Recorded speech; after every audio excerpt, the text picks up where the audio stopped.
keep moving on. I won't stop now. I'll keep moving on till I reach the top somehow.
Yes, my Straight Talk family, it's that time when I am going to say good night to St. Kitts and Nevis. Good night to the entire Caribbean region. To my Straight Talk family throughout the Kittitian and Nevision diaspora, I say greetings to all who are logged on to Straight Talk, my family. Straight Talk with Ian Patches Liburd. Wherever you are in the diaspora, I know that you are all over the world. So I am at liberty to say good night. I can't say good morning. And I will say good afternoon, because one of such greetings will be applicable to the region in which you now find yourselves. If you're joining me for the first time, I want to say welcome and trust and hope it won't be your last time, and to let you know that Straight Talk comes your way every Monday and Thursday from 8 in the PM to 10 o'clock. From 8 to 10, Straight Talk is on YouTube, Facebook, and we also join our friends and family over there at Win FM 98.9. It's a public service program that facilitates and promotes free expression on all issues of national interest, be they legal, be they environmental, be they technological, social, economic, and or political issues. On Straight Talk, you do have a forum to express yourselves freely. Let's, in the process, continue to keep St. Kitts and Nevis as one of the freest countries in the entire world. On this program, we also try to raise the level of national consciousness. We try to raise the level of national discourse by alerting our people to their rights, to their response, their obligations, and of course, their responsibilities, yes. And we are also a participative program. By that I mean we include your calls, we include your emails, and if you're also minded to call, the numbers are 663-6672, and that's for the local audience here. And you can get that number at 869-663-6672. Please stop trying to get WIN numbers. The only access numbers are 869-663-6672 6672. Of course, if you're local, all you have to do is dial 663-6672. And for those in the diaspora, you can access the program by calling 646-829-6672. There's some who like the cloak of anonymity, I call it. So we give you access via the email platform, which is Straight Talk Patches. That's STRAIGHTTALKPATCHES. That's Straight Talk Patches at gmail.com. Normally, at this time of the program, we do what we call our observations in review. So we look at what's happening in and around us here in St. Kitts. And our first observation is relative to the Parliament that was convened Friday last. And I'm so happy to report that my request for the adherence to the proper seating protocol on the opposition benches in Parliament was satisfied. I note when I logged on that the second longest serving member in Parliament, the Honorable Timothy Harris, was accorded the respect that he earned over the last nigh 30 years that he has served in that august body, and he was rightly seated on the front bench. As my second observation, I continue to demand transparency, accountability in respect of our CBI program. A reliable source has confirmed that Prime Minister Drew has now signed 2,000 and more CBI applications, mainly for the prison project, since assuming office in August of 2022. And the Prime Minister has not, and I dare say cannot, deny that fact, but he continues to deny the people of the Federation the right to freedom of information, one of his many campaign promises that he has failed to deliver thus far. He has failed to deliver many, I may add. But someone called me over the weekend and warned me to be careful that I don't go missing. Hear that? They warned me to be careful that I don't go missing because I spoke about the many Russians in Nevis. But I will not be afraid to speak, especially in my country. And I told my friend who called me, I am washed in the blood of Jesus who sacrificed on the cross when he gave his life over so that we who believe in him may live. So I don't need bodyguards like Prime Minister Drew and his cabal. The Prime Minister got over 4 or 6 bodyguards. Douglas got 2. Jeffrey himself got 2 bodyguards. So too Congress, Samal, Marsha, and even the 2 senators got bodyguards. But I will continue to say that the NIA's secret to expand the Vance Amory Airport through financing from the Russian oligarchs is troubling. And the Premier of Nevis must provide the information. He must say if this is true. And if it is, then he must also say who is funding the proposed expansion of the Vance Amory International Airport in Nevis. In the meanwhile, we are also inviting our friends in the USA, in Canada, and the United Kingdom to help us as well to further investigate this troubling development. We need to know. A friend of mine sent me this soundbite this afternoon, and I'm going to share it with you, my Street Dog family. This is what he sent to me. I listened to Patty's show from night. How much passport passport sold to the Russians and the Chinese. I said, but wait, Patches wasn't in St. when Timothy was in government. Then I hear him say, since 2019 or 18, somewhere around there, they get a report. And you got to be 4 years gone and this. And you never question Timothy to tell us how much passport this and how much passport sell for the Russian. Something definitely wrong. And I agree with you. Something is definitely wrong.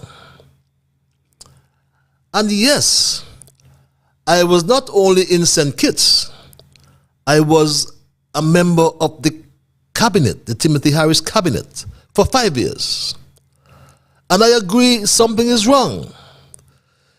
Because in 2018, Prime Minister Harris said this, my Straight Talk family. Last time I had reported that under the program we were advised by the Canadian banknote, who manages our passport, the 10,777 had been issued at the end of December 2015. And we have the revised information from the banknote, which says that up to 2015, really, the figure should have been 12,496. And the total number of CBI passports now issued stands at 16,544. Yes, 16,544. And that was as at 2018. So from 2018 to 2020, when I lost my seat, I asked and never got the information, and I would say here and now, because I've said it to the Prime Minister himself, it was wrong.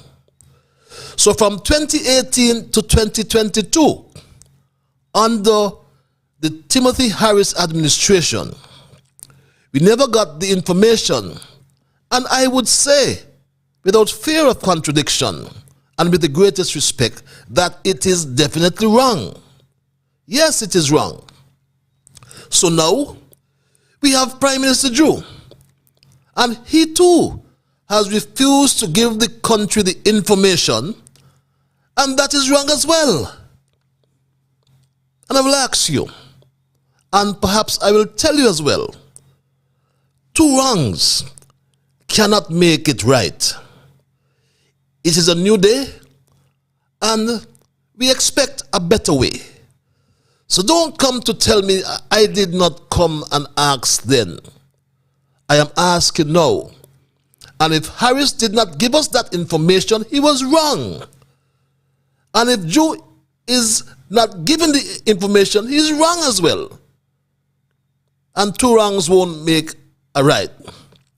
So I will continue to submit that citizens are the base of democracy.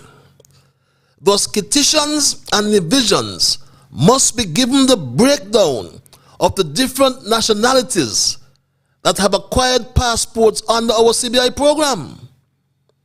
And we're not asking for names. We're asking for nationalities. For example, how many Chinese have our passports? How many Russians? How many Nigerians or Africans? And how many Iranians? And how many Libyans? Yes, Libyans. Because I have heard as well that the Minister of Foreign Affairs, the current Minister of Foreign Affairs, has planned a trip to Libya. Yes, the current Minister of Foreign Affairs has planned a trip to Libya. And he's quite familiar with Libya. How many of us remember this? When I was in Libya, and before I left for Libya, I called the Attorney General, Dennis Merchant. I said, boss, I have to go to Libya. Me and Asim going. Boss, I'm the bigger boss.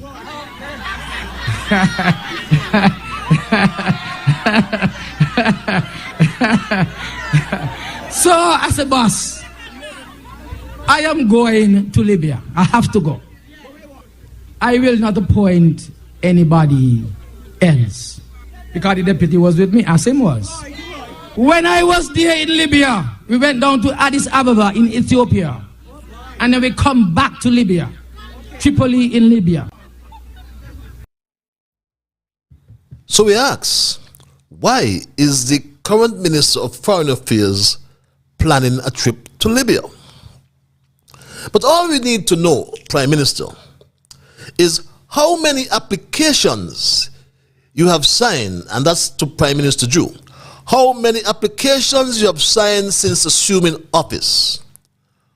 All we need to get, Prime Minister, is a breakdown of every nationality of the approximately 30,000 persons.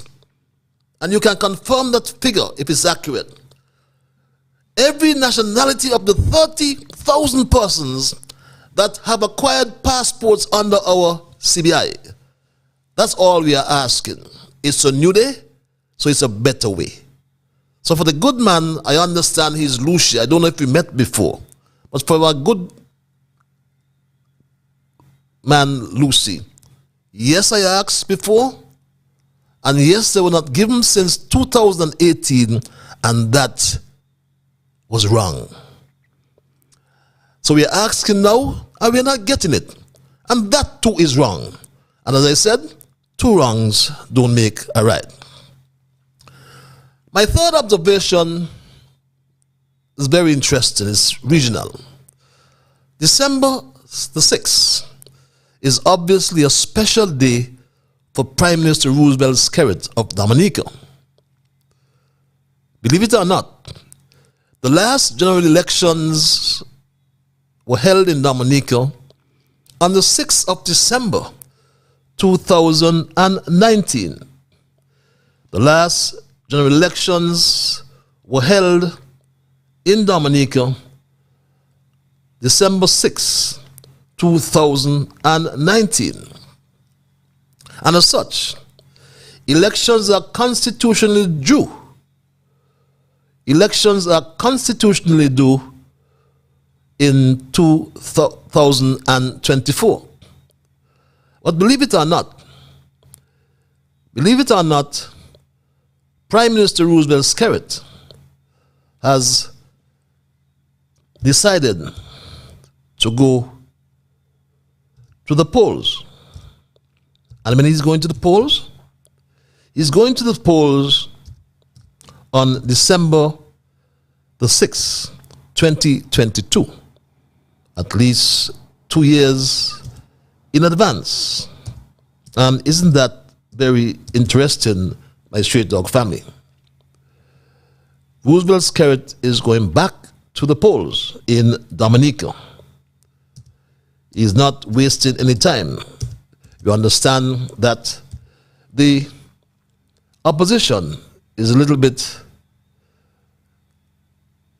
disoriented, and Skerrit is ensuring that he makes the best use of that disorientation over there in Dominica. And as such, he has made that announcement for elections in Dominica come the 6th of December. In a few weeks' time, Dominica goes back to the polls. Today I wrote to His Excellency the President and advised he dissolves the current parliament of this country effective immediately.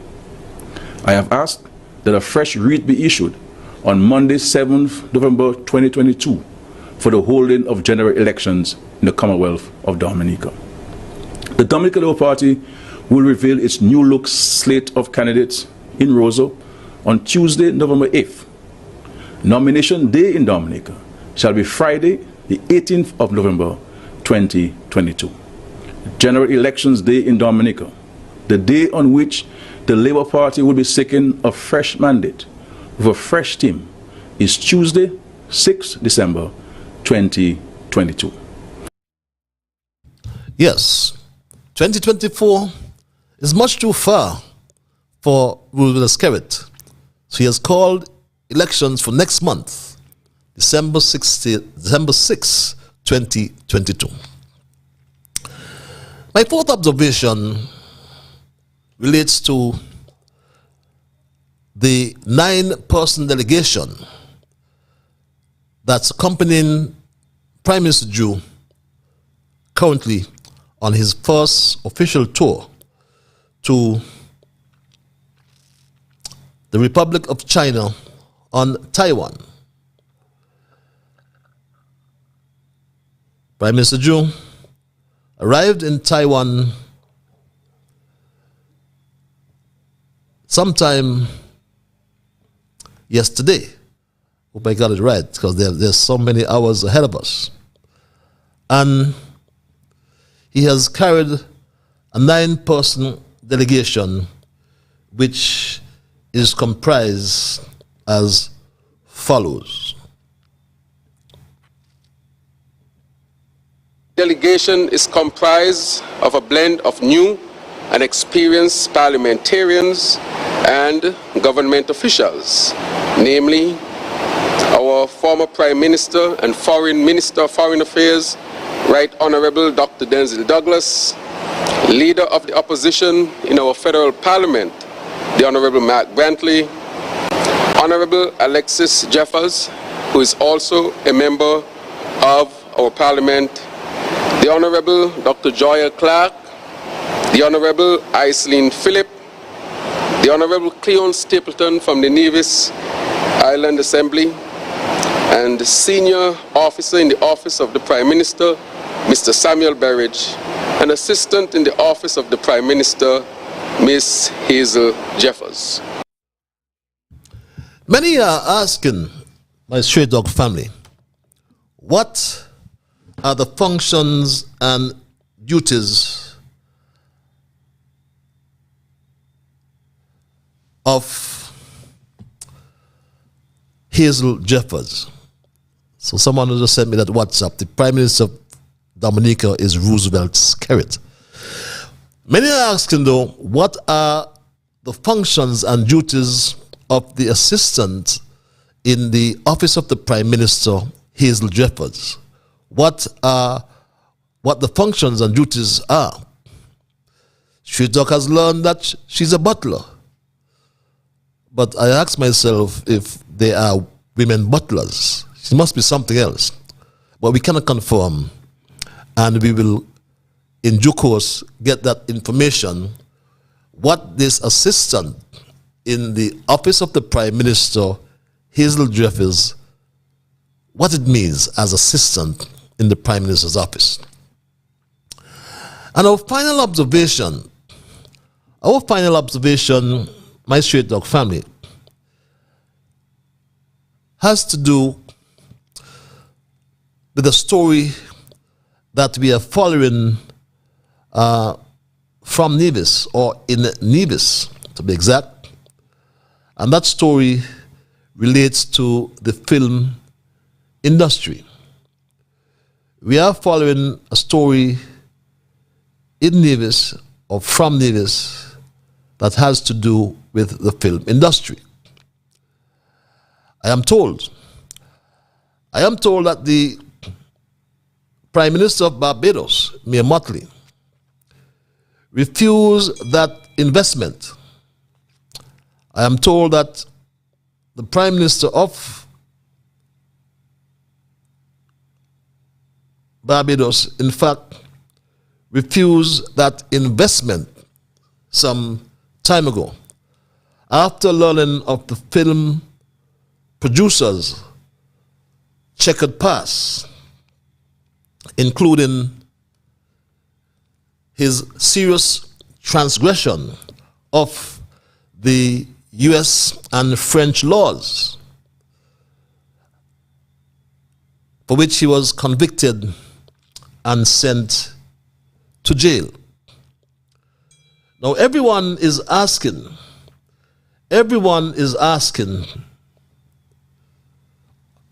and everyone deserves a second chance, I may add. But we understand that the $150,000 being paid monthly by the NIA has accumulated into millions, and he is now purchasing the OTI hotel. But we ask, why is the Premier of Nevis so fond of entangling himself all the time, all the years, with unscrupulous characters? And he now has the support of our new Prime Minister. Mark Brantley, who is the Premier of Nevis,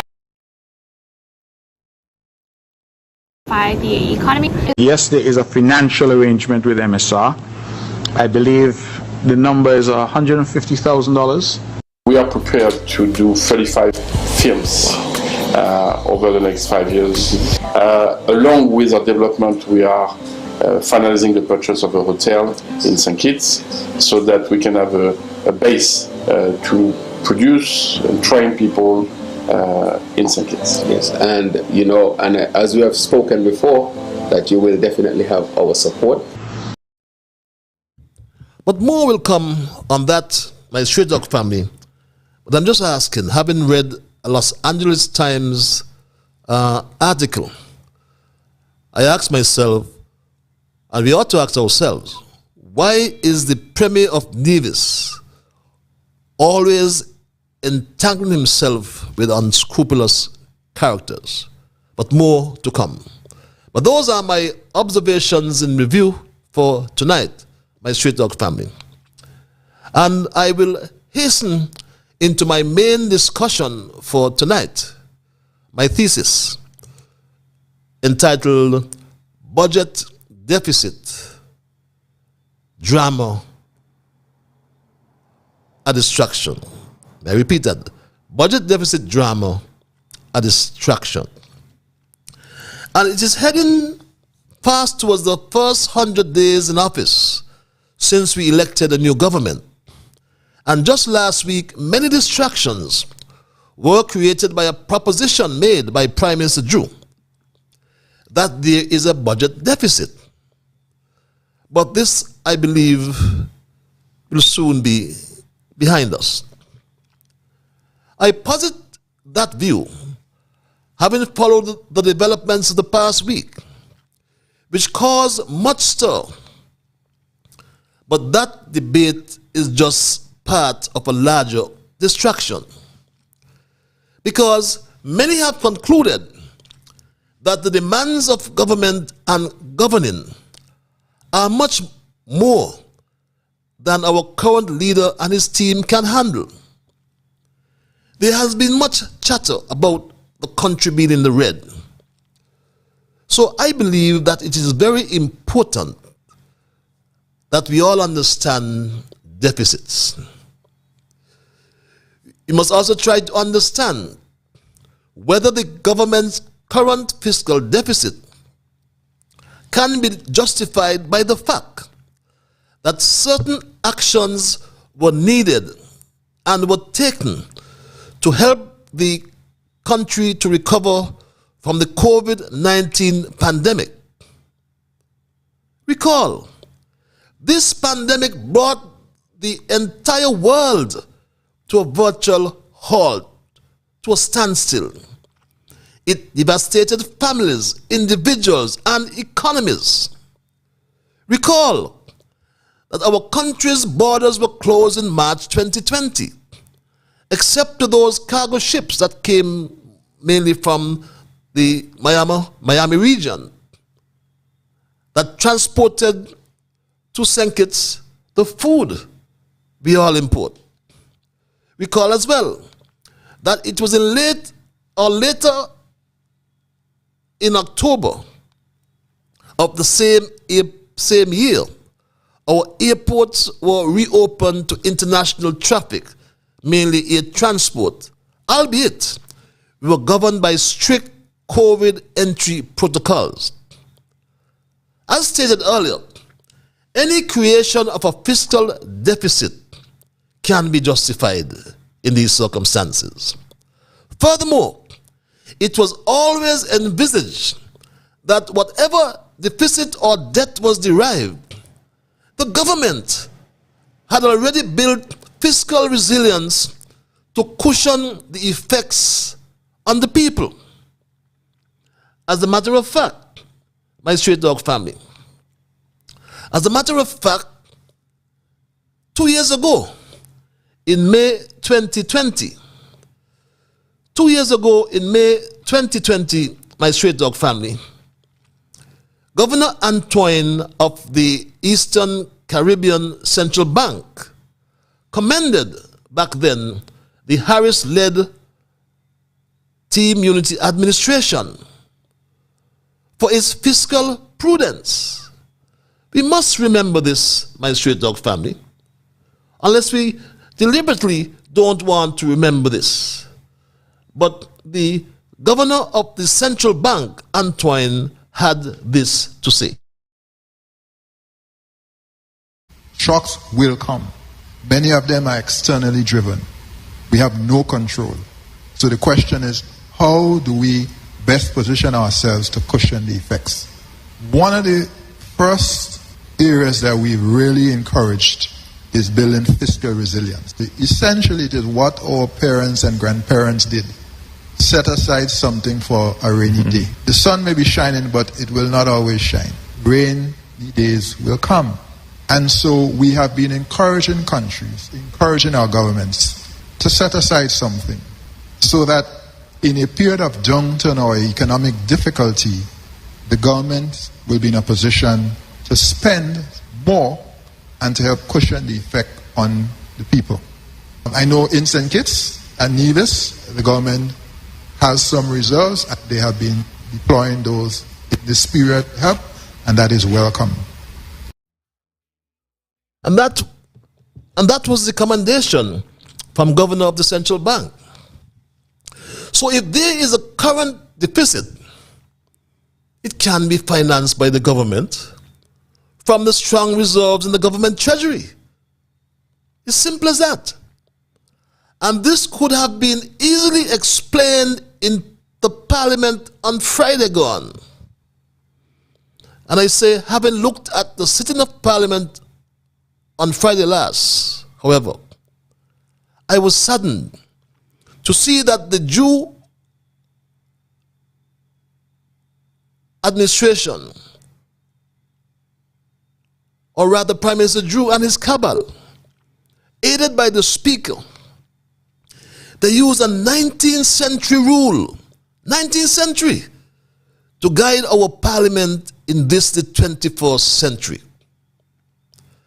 This, from now onwards, will force me to pay closer attention to the cries of my good friend from Newtown, Ras Aya, Carl Brown, Ras Nabu, I haven't heard you for a long time, Kalunji, and many others who for years have promoted the severance of those ties with our colonial masters. Because what transpired in the assembly on Friday was surely at variance with the tenets of democracy and the doctrine of accountability of government. Parliament ought to function as a platform that effectively ensures that the government in power is accountable to the people. And that is what the member from St. Christopher 7 was trying to ascertain. But he was denied. My straight dog family. In light of recent problems regarding the state of the financial resources of the country, and perhaps as a former Minister of Finance, I could lend some clarity, as there is uncertainty regarding what was, what is, and what will be. I wish to make just a brief factual statement. Madam Speaker, the economy which we bequeathed to the successor administration is projected by the IMF to grow by a record 9.5% in 2022 and about 4.5% in 2023. In other words, the economy should be on a strong path of recovery after 2 years of the COVID-19 I recognize the honourable. A point of order has been made. I recognize the honourable member for St. Christopher 3. The statement that the honourable member from number 7 is making, purporting to be a personal explanation, falls far outside any imagination of what a personal explanation is meant to be in this honourable house. Madam Speaker, with your leave, the section 22 allows for any member to make a personal explanation regarding a matter of concern. And in that regard, the only limit that has, by practice, been put upon that is that a controversial matter should not be raised because it should not, in the end, result in a debate. If I be allowed, Madam Speaker, the leverage to be able to make this statement, then you can then be the appropriate judge. The Speaker made her ruling, but what does the standing orders say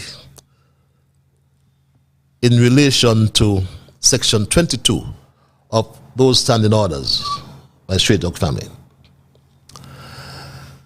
And it reads, and I quote, "With the leave of the Speaker, a member may make a personal explanation at the time appointed under Standing Order number 13, the order of business, although there is no question before the National Assembly.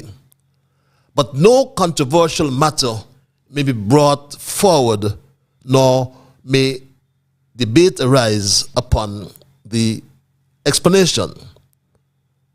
And that's our standing orders. That's what we have in 2022.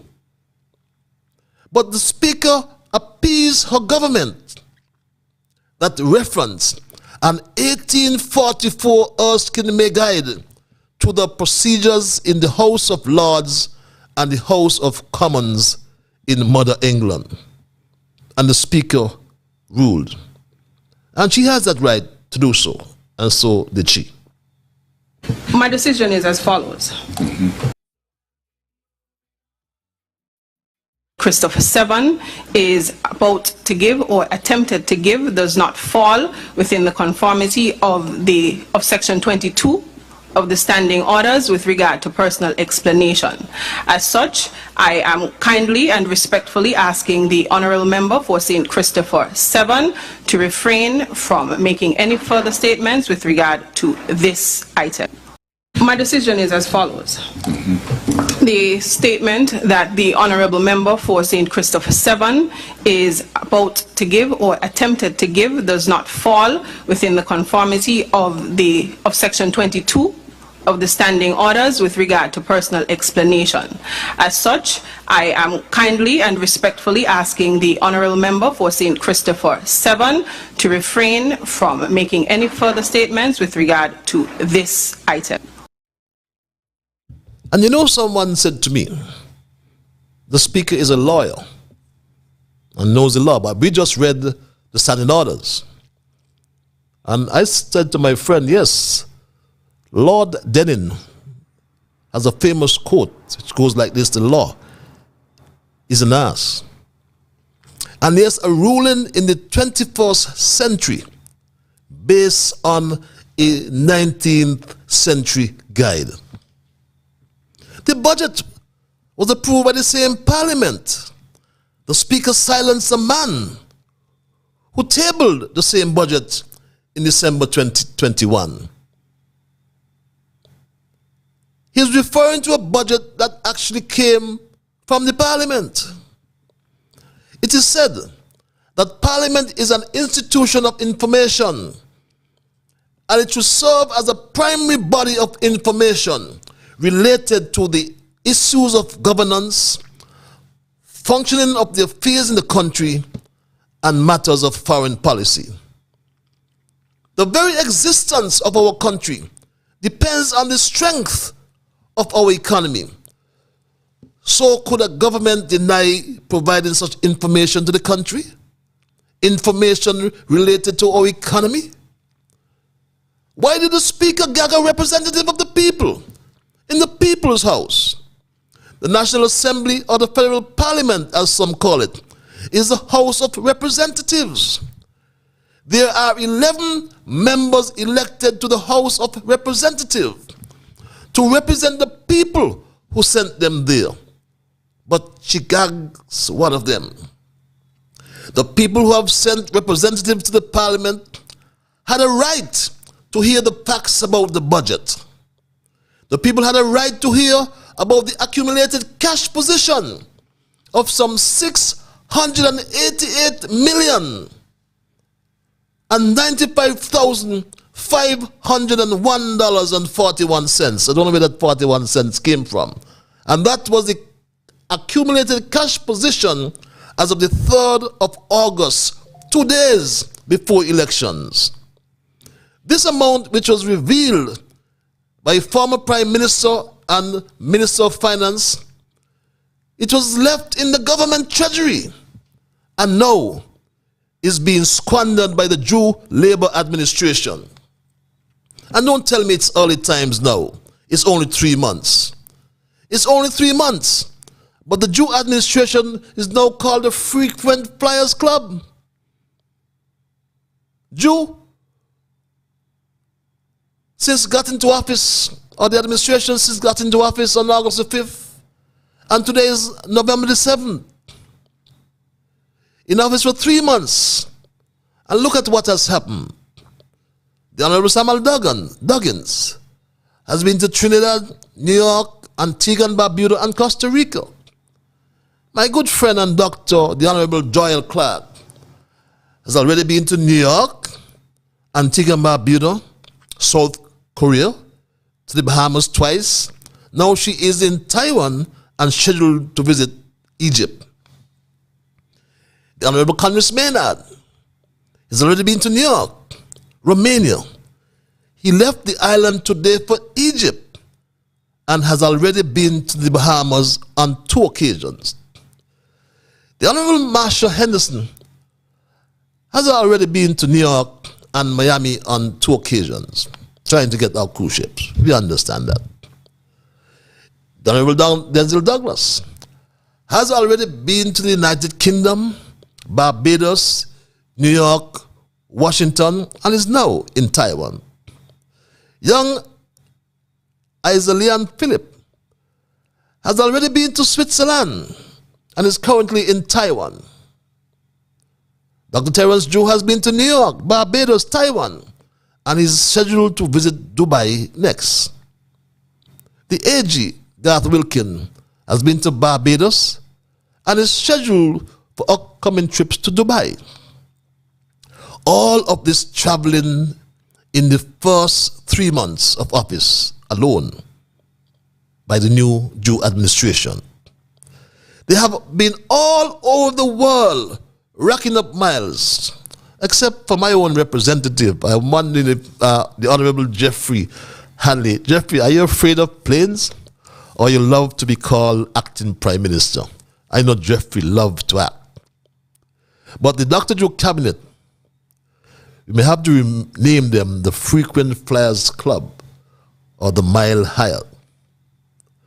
But getting back to the budget, Prime Minister Joe himself confirmed that the current state of the country's finances gave his government the latitude. The current state of the finances gave his government the latitude to make the necessary investments to fulfill his campaign promises. We did not fabricate that. This is what Joe himself said. He said the current state of the economy was good. I'm paraphrasing here now. Here's what he said, so we can be accurate. I normally bring the evidence. Based on your economic team's assessment, Can handle these things. Yeah, we can make the necessary investment.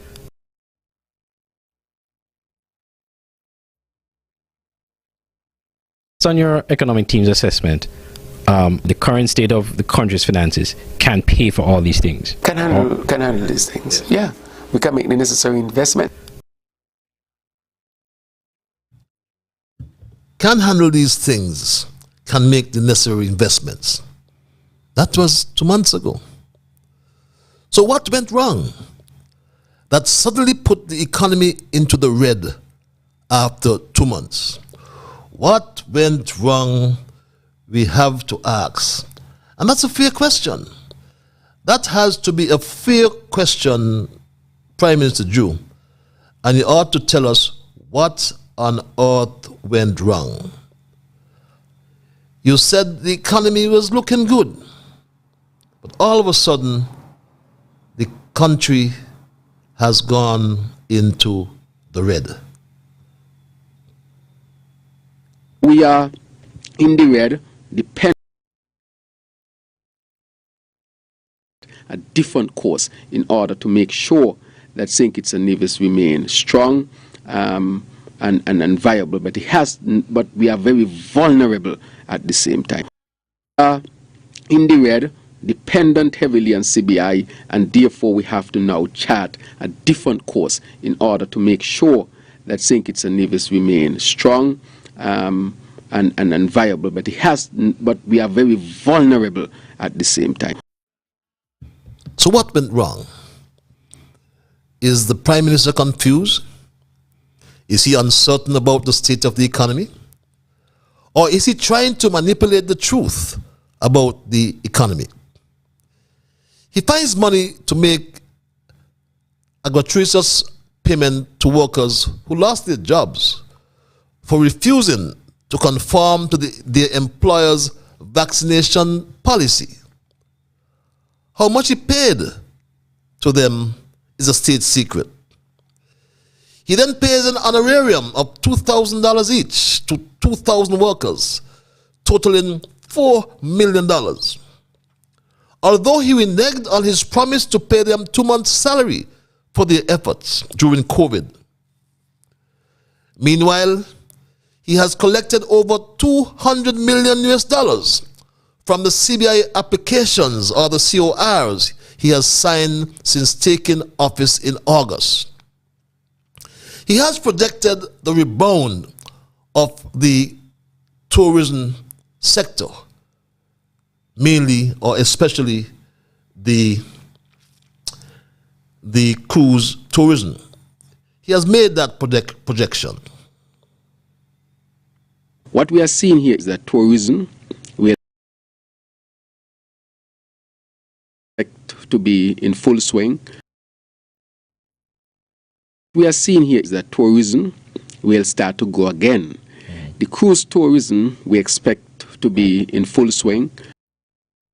Yes, he expects a rebound in the tourism sector. But the IMF also opined that the economy has recovered from COVID and predicted economic growth in 2022 and 2023. Here's what was said. You asked specifically about St. Kitts and Nevis.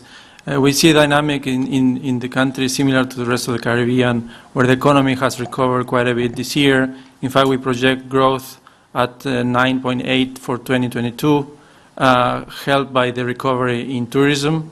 Now going forward, because of the global slowdown that we are projecting, including in the US and Europe, we see this tourism weakening as well for next year. So growth we are projecting at the moment at 4.8 for 2023. 9.8% growth for 2022, reducing to 4.5% in 2023. So why would the Prime Minister paint this bleak picture about the country in the red and GDP going down? Why? You ask the question. The GDP, I suspect, would have been could be down, right? The gross domestic product, it could actually be down, but we are looking to see how it would impact once we have the final numbers. We are not looking to have any discussion with the IMF at this time. That is not on our radar. We will have to manage the economy, and I think we have the capacity to manage the economy without going there. Yes, you have the capacity. You had $688 million in the treasury. So what are you talking about GDP going down? If GDP falls, then the economy will shrink. And that will be bad news for businesses and for the workers. But this budget deficit drama is a distraction. The Jew administration is finding it difficult by the day to live up to its many campaign promises. Many workers have been excluded from the payment of an honorarium. These kind of workers decided to search out the minister so they can get their voices heard. And they went to look for the minister. If you're current there, you're going to be something different. Yeah, no. Speak louder than words. No, Some of these are like, I need to talk. That is not the way to talk. Don't behave and tell me nothing about behavior. Yeah, but that's you not check? You respect my both ways. You came here, the first thing you said when you came here, you know the work what we're doing. Yes. So you actually acknowledge what we're doing. Yes, absolutely. So we need change. Absolutely. This is not political. I understand. Listen, you have two daughters. You understand? Yes, me too. Every day I work with life current. You understand? Yes. I's a good father. I don't have no father, I don't have no mother. Yes. My mother passed under COVID. I is the one was working and kept home COVID, and my mother catch COVID. You understand? Yeah. And I went to my graves. I had to actually go overseas when I was depressed and had my mental breakdown. Everybody know about that there? I ain't come out and talk. Everybody might feel like I'm ignorant or I support PLP. I didn't even want it to talk. You understand? But trust me, I had to come out and say certain things. And I ain't like the way how we going. And my heart goes out to that young man. Because contrary to what has been peddled or is being peddled by the Jew administration, there is no legal definition of a frontline worker. No matter what his chief advisor, legal advisor would say. I repeat, there is no legal definition of a frontline worker. Since the COVID-19 national lockdowns, since they began, the term frontline workers has emerged to capture the vast number of people who still had to report to work in the face of unknown threats to their physical health. Yet the term itself is informal. As I said, there is no legal definition of a frontline worker. But the budget deficit drama is a distraction. Inflation that's staring us in the face. Gas prices. Up to last week, I went to the gas pump. The prices have gone up to almost $6 or just under $6 or $15 just about or more. Shelter, rent, people have to pay. I went to the supermarket today. The mackerel, 2 pieces of mackerel cost $23. Even our poor people food gone sky high.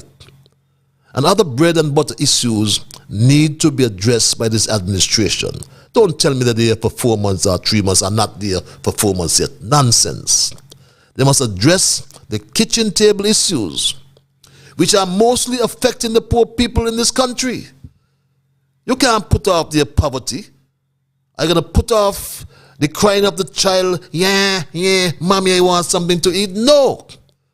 The PM, the Prime Minister, and his Attorney General are like two tabloid journalists.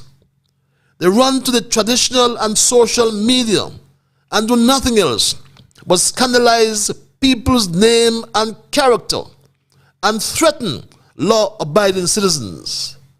As I said in another edition, they vomited on hard-working citizens in the country.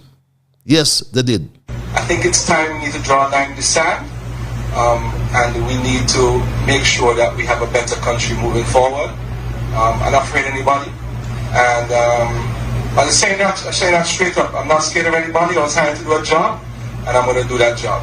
So some people should be shaking in their boots right now. Well, there's nobody afraid of anybody in St. Kitts.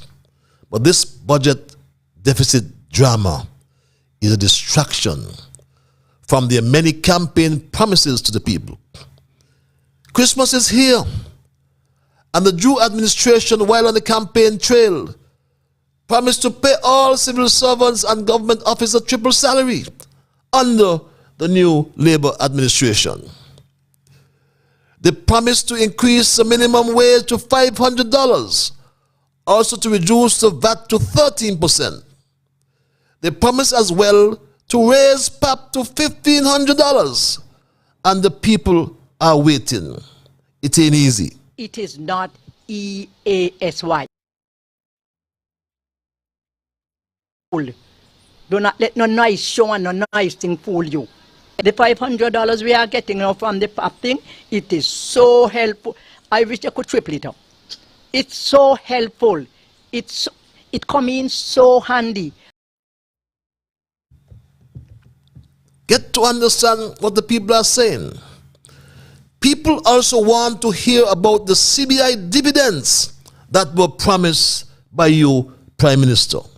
2 6-month dividends. I want to announce tonight as well that every worker in St. Kitts and Nevis who contributes to social security shall each year receive 2 6-month dividend payments from the proceeds derived from the CBI program.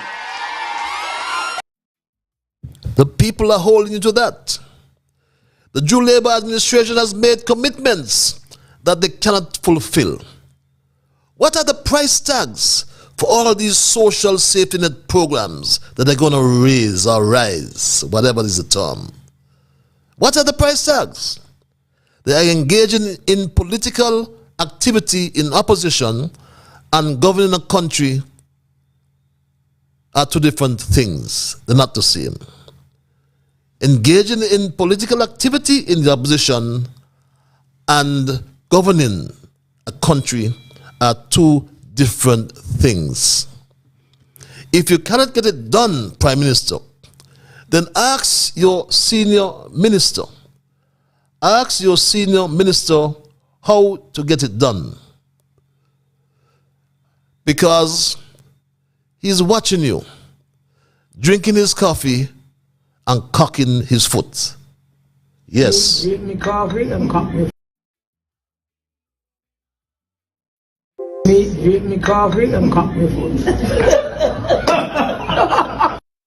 Drink me coffee and cock me foot. Drink me coffee and cock me foot. Drink me coffee and cock me foot. Ask your senior minister while he's drinking his coffee and cocking his foot. This is the time to deliver, Prime Minister. This budget deficit drama is just a distraction. That's my story tonight, and I am not going to change it. The budget deficit drama is a distraction. I'll open the lines and entertain your calls, and I'll also entertain your emails. I just want to implore you, as I go to the lines, that I anticipate that you will respect others. And of course, to achieve that, we must first respect ourselves. Let us try to be fair to all concerned, and let us try to build goodwill and better friendships. Let us ensure, my Straight Talk family, the things you say and or do will be beneficial to all concerned. And in doing and saying those things, let us strive to build a kinder, gentler St. Kitts and Nevis. It's right to the top of the hour. I'll take this first call. Caller, you live. Hello, caller. Good night. How are you? I am peaceful, my dear. Yourself? Yes. Thank God for me and you still alive. You see, another day. Yes, we do. Mr. Liburd, Drink your coffee. Drink your coffee and cock your foot. You know that cheat, very cheat too. So they ain't cheat to come do nothing better. So, more time for them. I want to know how many biker boys, foreign ministers they have. How much biker boys, foreign ministers they have. You know? How many biker boys? What's that? Okay, that's a parable. I saw something. I couldn't figure out if they were on a bike or something. I couldn't figure it out. But they didn't get 10 men on the bike. They keep on for themselves. Maybe he can't ride bike. What happened to you? And they got him to the back and everything. Mm-hmm. But he was cooping them. They gone joyride again. So the country running on the BlackBerry. You remember the last time? Oh, yes. What the country running on? Mm-hmm. Mm-hmm. Now, Mr. Liburd, the number 5 and the rest. I hope they see who was really stabbing them and did not want them and was putting them up. It was only 3 years, all had faults, but he outsmarted them. In all the election in St. Kitts, I never see or hear what's going on. Opposition and government together. And gone away, they could pass anything. It's his fair share he interested in, not them. They used to say about Timothy's family, but his boyfriend and girlfriend ruling the house. Let them know climate change is here. They don't have to go away to take it. See you, I'll be back. Thank you very much. Sounds like Alice in Wonderland. This email reads, Good evening, Miss Liburd. Dr. Drew overpromised, and now he wants to make it a political thing. But the next Labour Party convention, the devil from number 6 will challenge and win the election for leadership of the SKNLP, just as he did Comrade Lee, and he will be the Prime Minister again. Running your mouth is easy. Running a country is hard. After a leader like Mr. Harris is a bigger job for the best of man. Good night and God bless, reads that email. The lines are open. The numbers are 663-6672. Again, 663-6672 or 646-829-6672. Caller, you are live. Hello, caller. Yes. Good evening, everyone. Practice. All the ministers, government, them, and all the politicians, them that do like with the money, and they pour out to beg and everything, and now we don't get to when I will beg. But God's in control of everything. I hope that can pull up his facts, and he knows to run the country because may want nobody laugh after him. He young and he inexperienced. And pull up it, you say about the hotel where may want nobody boy think it's supposed to do their own business. Instead of renting all them houses from people when they just don't build them and we don't put them the rent for them. They build up your house them. Okay. I have a Greenland take a house up to you, rattling down, and we want them 57. We got to go rent people house when they don't build them.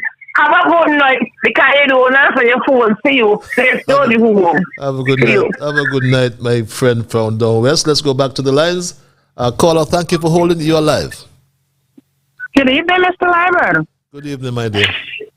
And how are you? I am peaceful. Yourself? I'm blessed. Don't ball for who go in, ball for who come. I've always heard that. They have more to come. They're going to always call the good man name. Dr. Timothy Harris. Yep. But as I said, time is longer than twine. Yep. You have a good night. See you when I see you. Later. Bye-bye. Have a good night. See you when I see you, my dear. Always straight to the point. It's 8:05. Again, the numbers are 663-6672. The overseas line, it's 646 829-6672. Let's go back to the lines.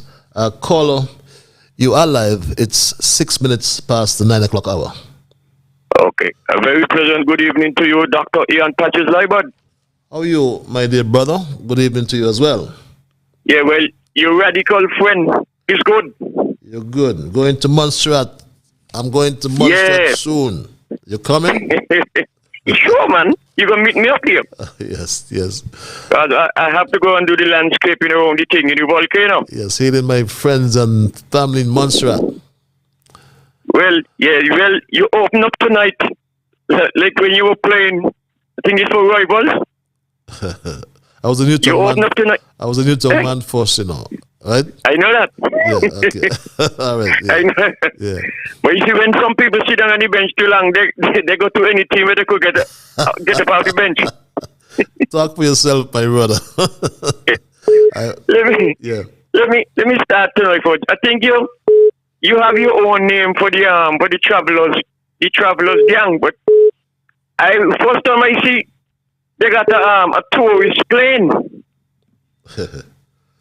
Because that is all they're doing since they're in India.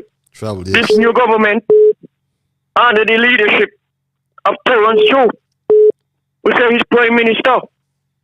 But Dougie, if you run out of coffee, you got coffee, come for some. Cock your foot and drink your coffee, Dougie. They want experience and they're going to run to you, but don't give them none. They disrespect you when they were voting for a leader of the Labour Party. Nobody disrespect none of the leaders of the party. And you said it, that the present Prime Minister don't know his damn place because he disrespect you. So cock your foot high, Dougie, till the shoes drop off.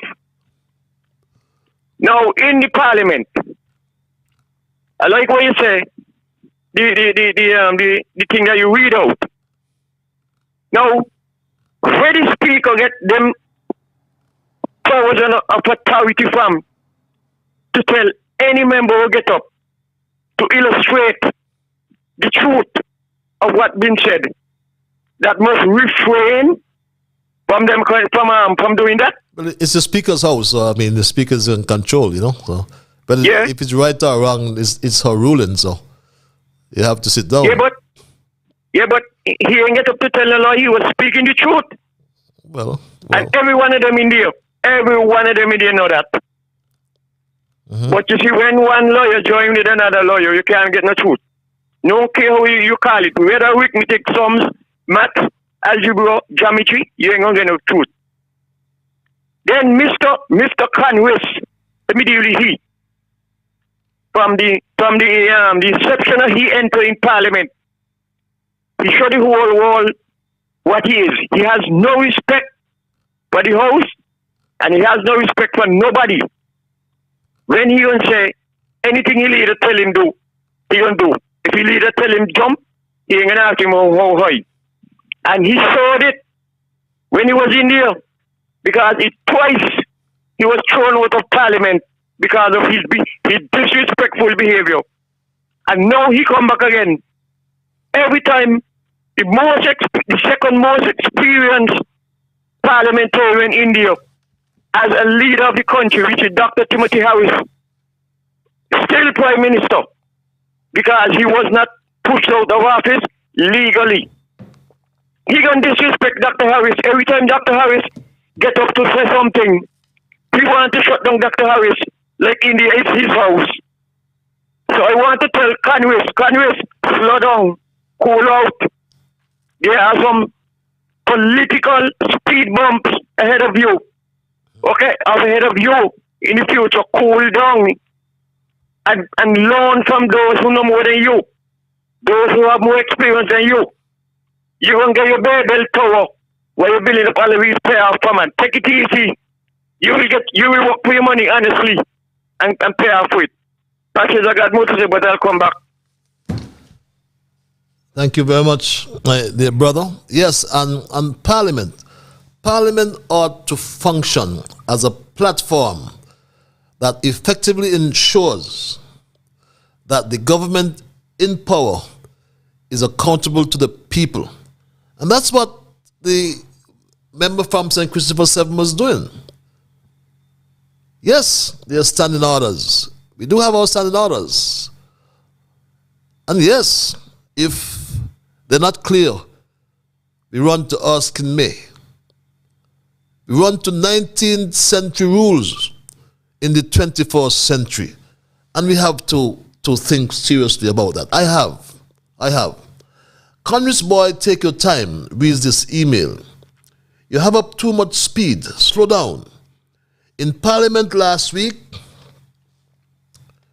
your aggressive and belligerent behavior against Dr. Harris does not speak well of you. Seemingly, you want to mimic Douglas' abysmal parliamentary ways.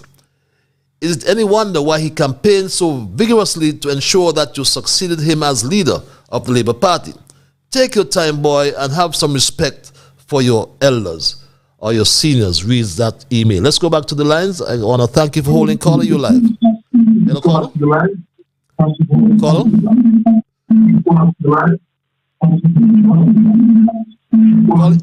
Caller, you have a radio on or something on in your background. Okay. Missed that caller, but please just turn your radio or your equipment down. Whenever you call, just listen to the telephone. You can hear me, I can hear you, and I want the world to hear you as well, so avoid the feedbacks and so on. So yes, as I said, Parliament is or should function as a platform that ensures the government in office is accountable to the people. And that's exactly what the member from St. Christopher 7 was trying to ascertain. And when he got up, I had my own views on Friday, in terms of what the standing orders say about the personal explanations. But all rules and all laws are made with particular intentions in mind. And everyone has a letter, and we can look as well at the spirit. It's 8:13, caller, you're live. Hello, caller? What the orders say about are you there, caller? The personal explanations. But all rules and all laws are. Those who are listening to the radios, I really can't entertain those calls because it makes no sense. We won't hear what you're saying. Neither would the audience hear what you're saying. If you're going to call in, please, I'm begging you, please turn your radio, your computer, whatever you're listening to, please turn it down and or off. Caller, you live. Those who are listening to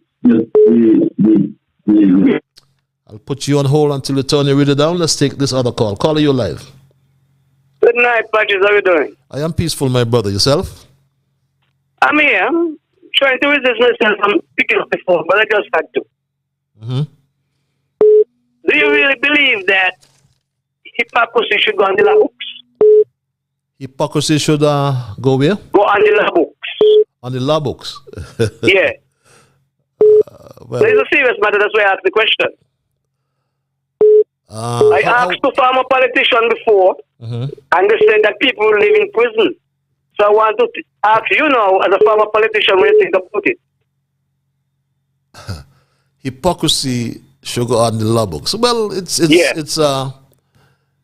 well, if it can be legislated and can be enforced, why not? Because there are a lot of hypocrites around. I mean, you see them in the last elections, But I mean, it determines. You will have to establish how we're gonna approve it, if I can use that term. About people with short memory. Well, you refer to me as a politician, right? I went.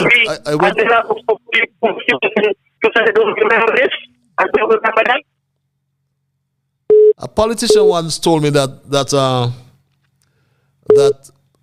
people have a 3-day syndrome. And when I asked him what he meant, he said, people in St. Kitts forget after 3 days.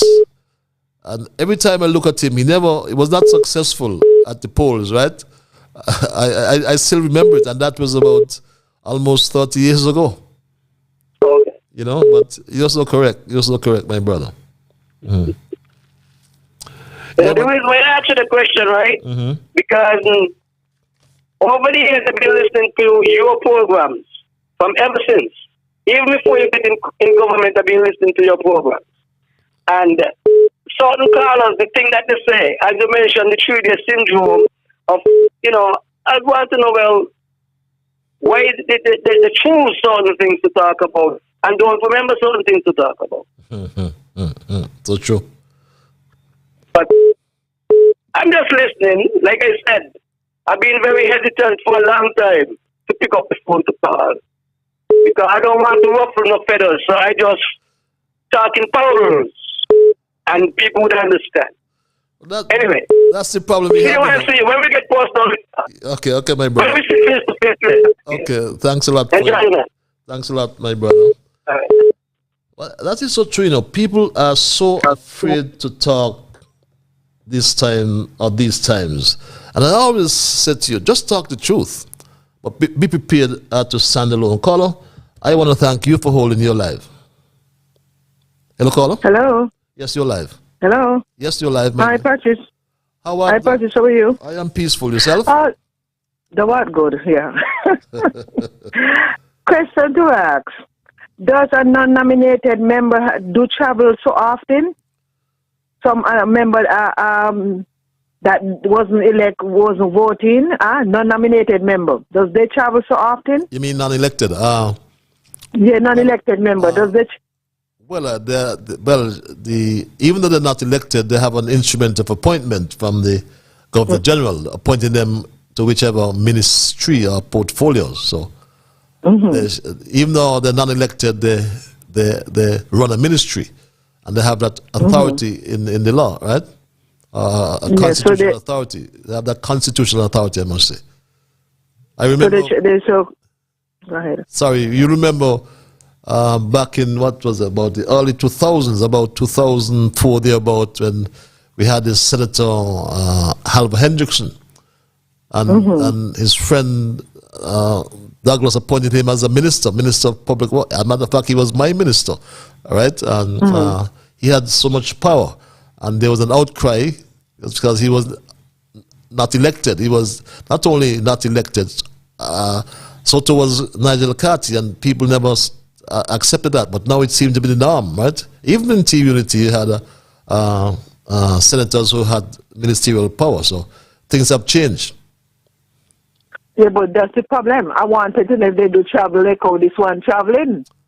I don't remember the non-nominated member travel so much like how this one traveling, like a regular member, elected member. Well, they are ministers, really, and they're really traveling. I mean, when I look at it, they're really doing some traveling. And I saw the cost of hotel rooms and so on, you know. But apart from that, they do get a per diem as well. I think the per diem, I don't remember what it was. Either $300 or $350 per night. So that adds up as well. You know? Exactly. So taxpayers' money pay for that. Of course. But if I was working, I will have stopped work. I wouldn't have stopped pay tax. If I was working, I'll have stopped pay tax. But I'm not working, so I don't have to worry about that. The next thing I have to talk about, the speaker. What you expect from a bag of coal but the dust? She acting like she getting her schooling from the past speaker before with last Labour speaker. That's how she act. How she acting. And all of them, you see what happened? All of them done gang up. All of them done sit down and table talk about Mr. Harris. So anyhow, Mr. Harris get up, they want to shame him down. That's all. And they know that well. Where what she said, go because, as you say, she's the speaker of the house. The house is hers at this moment. Yep. That's all, you know. Yep. She run things. That's all they want. That's all they want to do to shame him up, especially economists. I cannot stand him. I cannot stand that man. So that's why they're trying to do. All of them sit down and they decide whenever he gets up, we're going to shame him off like how the former speaker did the last time when Douglas closed the house. I was so mad at him the way how he behaved, like when the people then put him inside there. You know, I mean, come on, we are grown people. And you don't have to act like that. I don't like when they're acting like that. Well, there's some people who figure that he shouldn't be in the house at all. He must just go home. I mean, I don't understand that at all, you know. That is what I'm saying. They're trying to hush him now. Look at the time when they had the first assembly went down Marriott. When they started to be, before she get up and tell him, order in the house, she wait until long after before she says, and when they did that, she should have, since the house is hers, and she know better.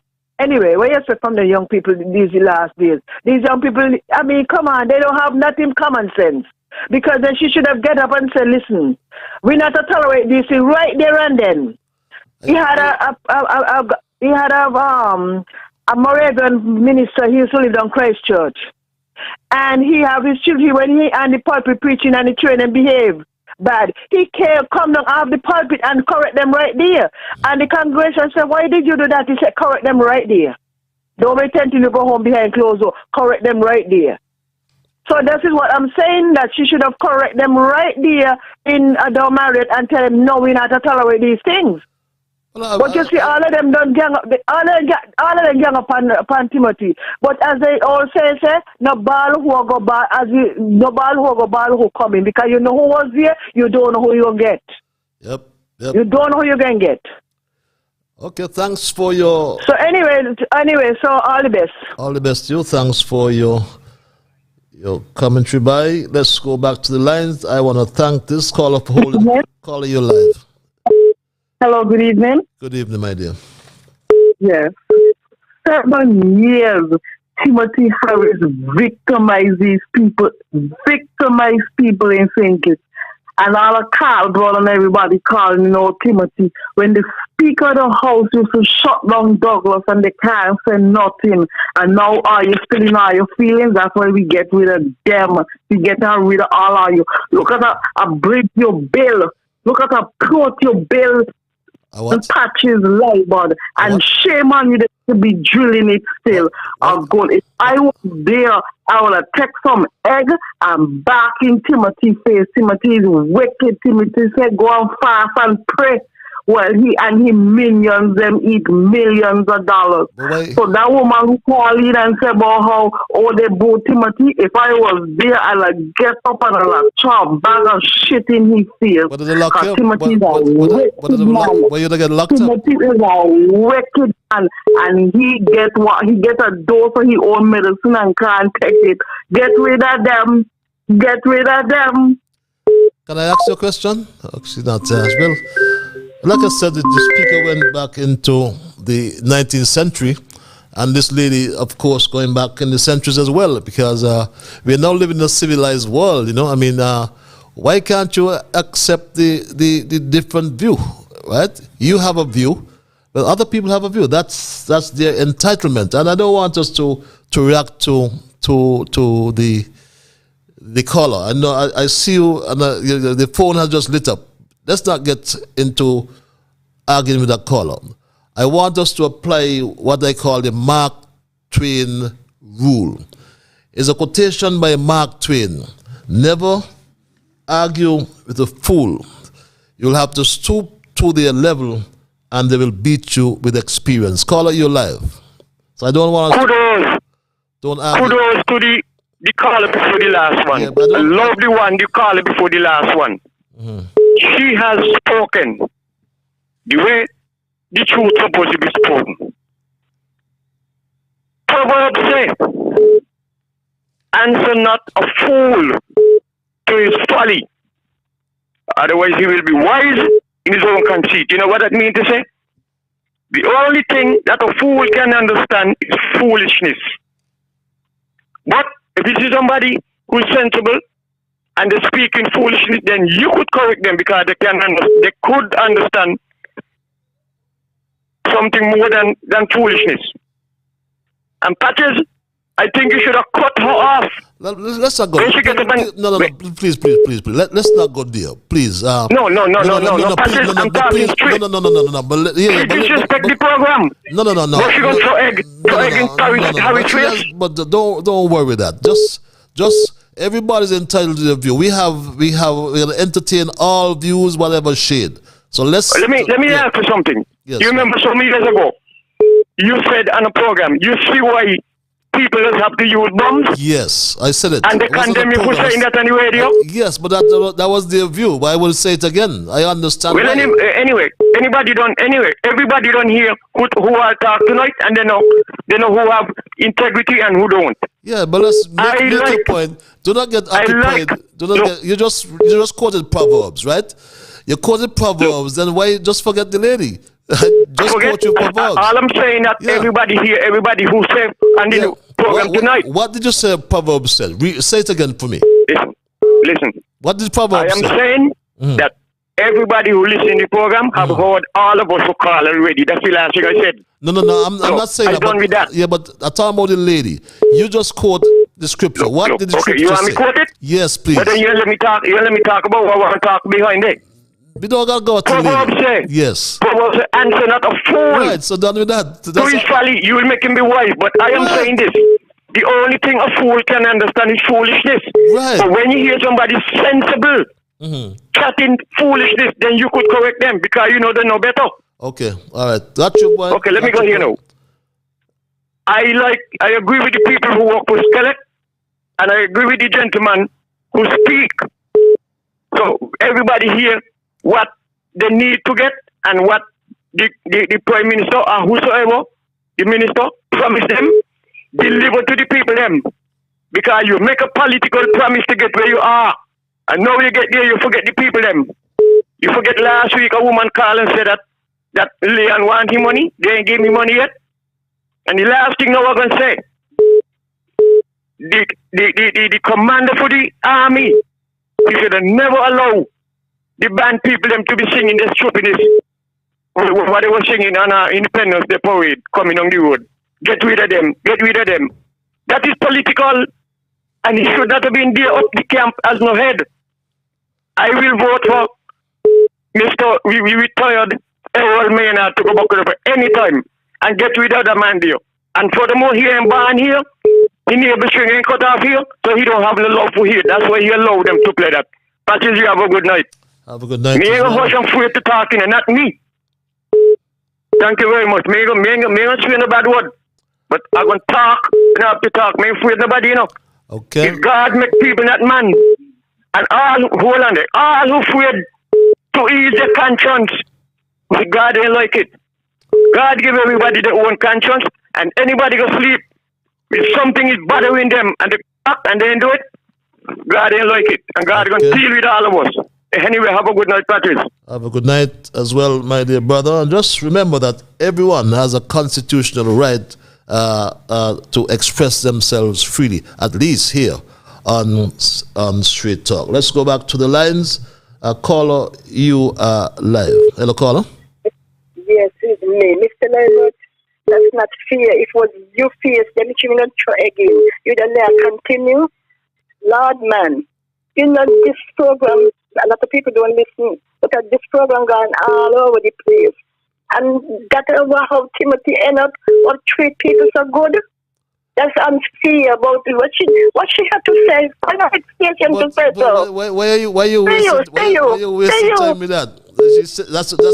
That's her views, right? If that happened, she probably would have been arrested. I mean, you don't have to. As you just read Proverbs, Sculpture read Proverbs. Let's go back to the lines. Call you live. Hello, caller. Good evening, Mr. Liburd. Good evening, my brother. And good evening to the listeners home and abroad. Carl Brown here. Mr. Liburd, a question. When the unity government was in power, did Miss Grant, the permanent secretary at that time, the few times, because the COVID came down, in came down on us. Did Miss Grant used to travel with the Prime Minister? Who's problem? I mean, the press secretary. Was it press secretary? Yes. Well, she didn't travel each time, but she traveled before. I remember going to, I think it was Morocco. Right. So I don't remember her traveling. I don't know really. I can't recall. I traveled with her. She traveled a few times with the then Prime Minister. And when Dr. Douglas was in, didn't Erasmus Williams travel many times with Dr. Douglas? I vaguely recall, yes. Okay. What's the point, though? We know they are going to say the government is fresh. The present government, the press secretary, why isn't she in China with the Prime Minister in that delegation? China and Taiwan. That's a rhetorical question. Yes. He chose his personal assistant. I don't know what the personal assistant does. Hazel Jeffers. I think he said assistant to the Prime Minister, not personal assistant. Sorry.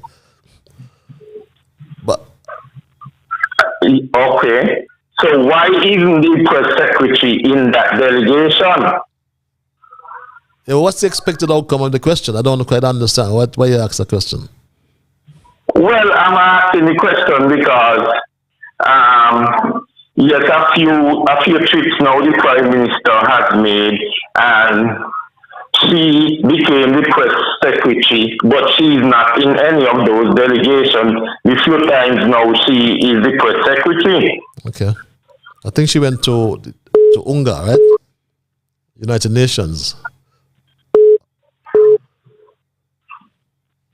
Just a question because well, it's a fair question, you know.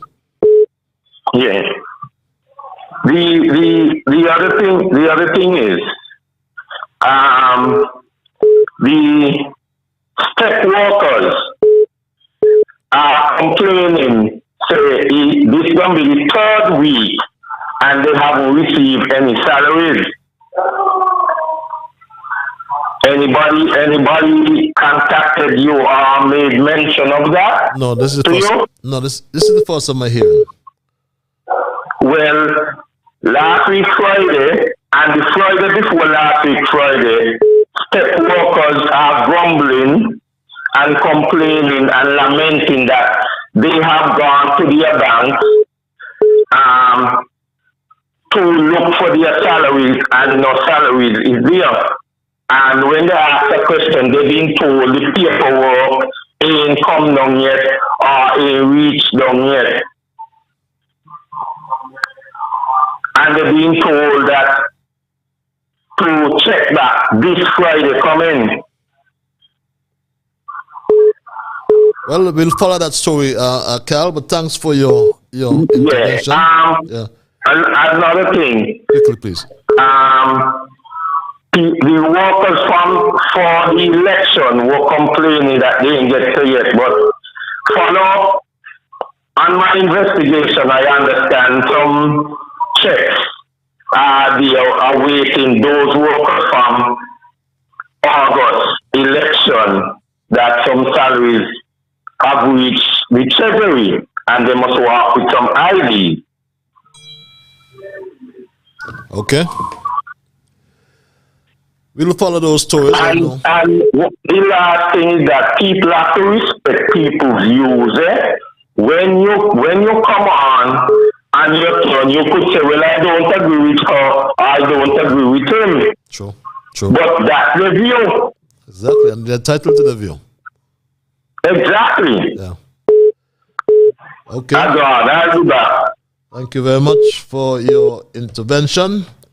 And yes, on Straight Talk, we determine, what's out of order and what's not. But as I said, we need not argue with fools because we have to get down to their level and they will beat us with experience. It's 8:35 or 9:35. Sorry, call you live. Okay, the call has dropped out. Let's go back to this line. Caller, you're live. Hello, yes, Patrick. My brother. How you doing? Good night. Good night. That voice sounds familiar. Yes, sir. New York, is it? Oh, I know that. I got you know that too. I got you. I got that voice. You know, only a fool himself, you know. Yes. But also, a fool tried to want to be wise. He asked a question because he wants to be wise. So therefore, we should not give ear to the persons that wants to be radical about the fool wants to be wise. You know why? Because fool only trying to irrigate or interrogate the persons to antagonize us into falseness and falsehood and say we are angry about matters. The truth is the truth. Nobody can stop the truth. And whatever happening right now, we just need to resolve the matter. My buddy and all these brothers, Jam Dung and all these brothers, need to relax themselves for a little bit.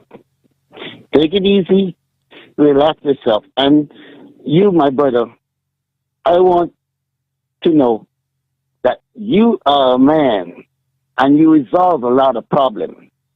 Just they need to listen to you a little more. And you gave them so much ample time to resolve and to conversate the way they're supposed to conversate. But they try to force the matter over. You tell them, take it easy, man. Take it easy, man. But Patrick, you're a great man. And you give everybody a chance to live a life. So it is great about you and good about you. So I thank you very much for being who you are. I'm humbled, my brother. Thanks for your commendation as well. And trust that all is well. Have yourself a good night. I hope it's okay. It's you probably, too, brother. Probably getting cold your side of the world, right? I'm ready for my jacket right now. Okay. Well, pad up, my brother. Okay. Thank you, brother. Have a good night. Have a good night as well. It's my brother. Okay, great. From New York in the house. Saying good night to North America, wherever you are. Saying good night, St. Kitts. Caller, you live. Hello, caller. Greetings, my brother. Greetings, my brother. How are you doing? I am Blessed peaceful. night to you. I am peaceful. Blessed night to you as well. And good night to your listeners via the internet. And good night to all who are in the area of your voice via where you use as a gathering. Now, I just like to look back at something you outlined through your program briefing earlier. And it's talking about the aspect of the where we go forward when it comes to the Constitution and how the governing of the process of the Parliament go by running the affairs of the people in the aspect of the representation coming from each people who are part of the legislative body. Now, I look at that Parliament sitting Friday. I was in there, they took me out of the Parliament too. Throw you out? Yeah. Well, let's say I'm not just for Parliament procedure and the kind of clothing I had on was just a shirt with his imperial miles picture writing on top of it with my shirt tucking to my pants and my shoes and I was on my foot there to say I was just disorderly out anywhere. But if something personally was against me. But I'm not worried that because them they can't move, I continue doing what I have to do because it's about agitating for equal rights and justice. And yet, I'm not going to see Parliament sitting. I am in Parliament sitting. I will put my fire against anything that I see is not genuine for the upliftment of our people in St. Kitts and Nevis. And I won't care who party is in power. Because that is what I do when I come to see how I need to be within the verse of the affairs of St. Kitts and Nevis. Now, I would like to emphasize with something what one of your callers talk about with the aspect of the senators, them, and I met a plea about that last time I talked to you on your program. And I will say it again tonight, that them senators don't deserve to be non-ministerial posts. They're not fit the requirement. You see, if you're doing that, do it as a junior minister, then don't give them a full authority within the minister work when you know they're not capable for that work. And we saying that they can't do it, but if they're doing it, let them have some experience being taught to them by who was able to do those work before. I know the work within those ministerial posts that they're holding. And that is what I will say, because it's time now we change the whole format of the Constitution. If they use a technology, technical farm upon the farmer prime minister with the earth in May, and say this is what the formality of the proceedings go, where you cannot bring something to the discourse of the parliament because it's not referenced on the parliament debate. Well, it was something stated by the prime minister who is now in the parliament debate. And if you say something about a former leader of a country and you say it on a radio station that is not a national radio station, and you're making it about the national interest, you can't be real around here when you come to talk about Freedom of Information Act. If it's something you all journalists need to attack these leaders who are say you all have passion to work with when it comes to information sharing. I do mean a journalist because them leaders and them politicians, they would have to really understand how we do when it comes to work and information sharing to the general public. And it's time now we educate the people on these matters coming at hand. Because it's not to be letting people say, oh, we're putting somebody to be representative and that's all we need to know. Not me, you know. Me not putting somebody to just represent, me putting people to let us see our way going forward as a nation, not as individual parties. So we're going to have a problem going here. And it comes like it's that we're seeing going here. Because the Labour supported them still think they're on the campaign trail. I wake up, I file the government that I get, well, understand how our administration need to mobilize and guide our with education and not with confusion and mistrust towards the country. You have a blessed night. Give thanks. Have a blessed night as well, my dear brother. Always very assertive, not afraid to talk, and that's what democracy is all about. You spoke about the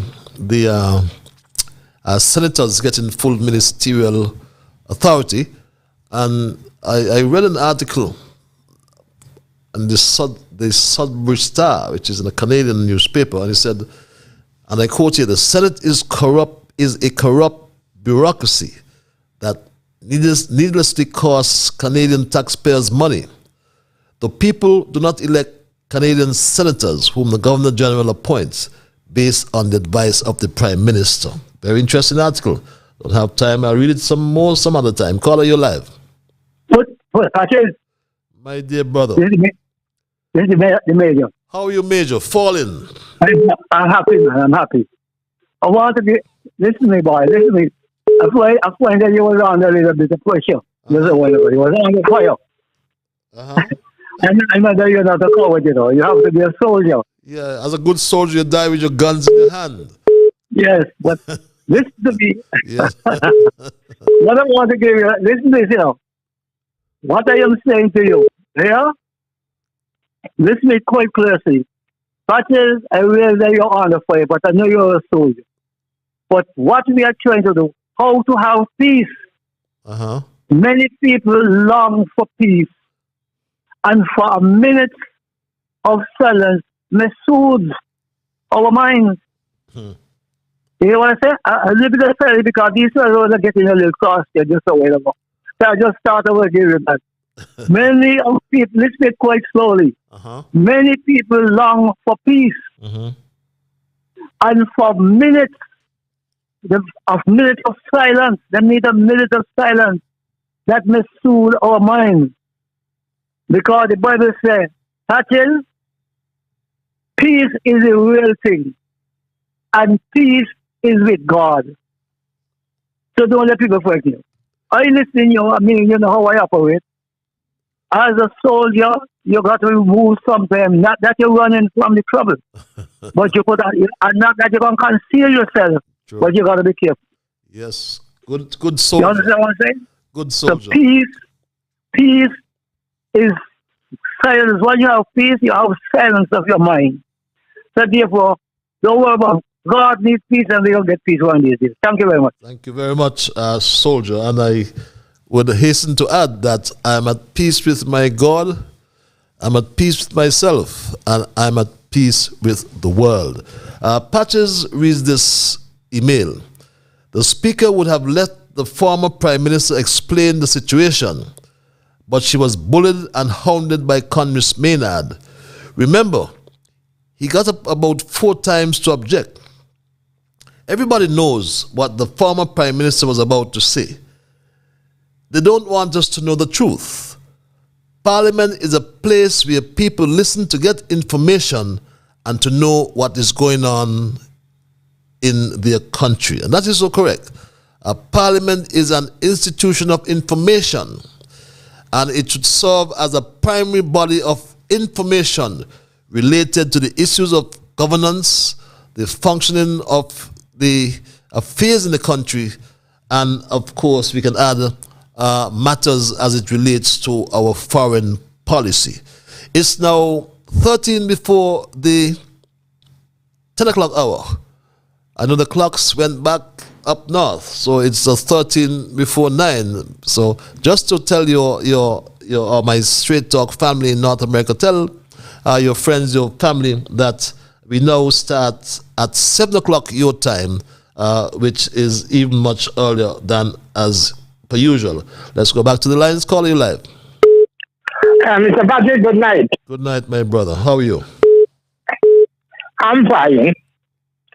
I'm thanking God for today. Mr. Patrick, Isaiah 38, there is no peace to the wicked.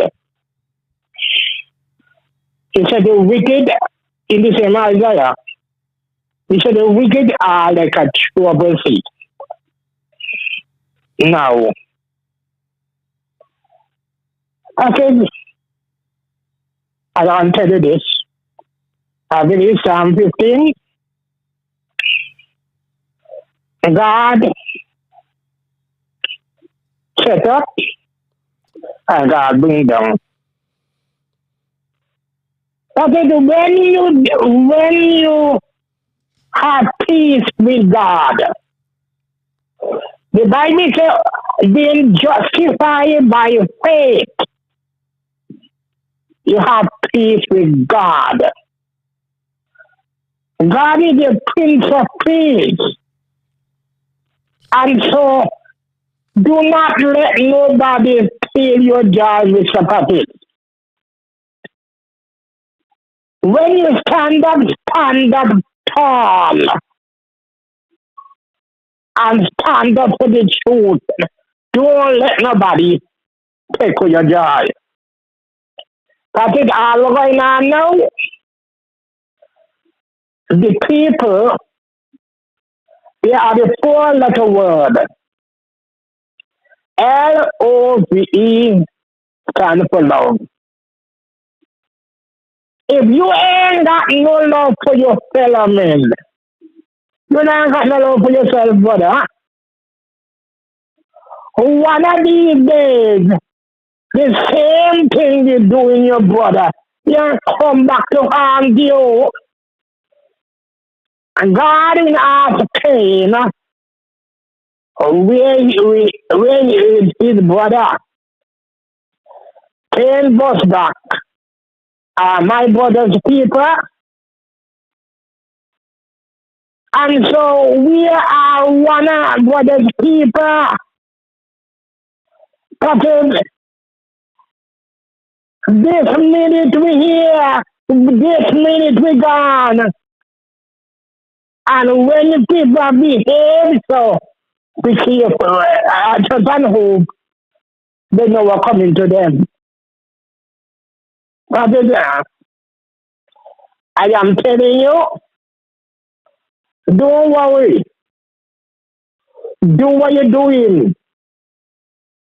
Be strong, Mr. Patrick. Be courageous, Mr. Patrick.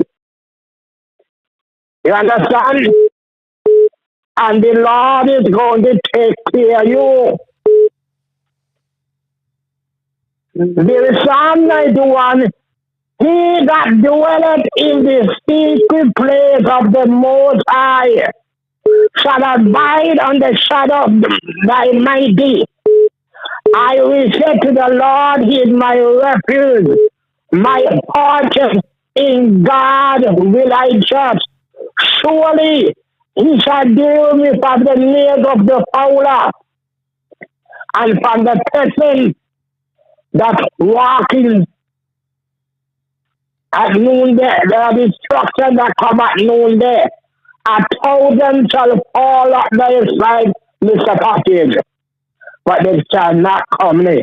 Now the last passage scripture I did before I go off anywhere. Mr. Package, Isaiah 54:17.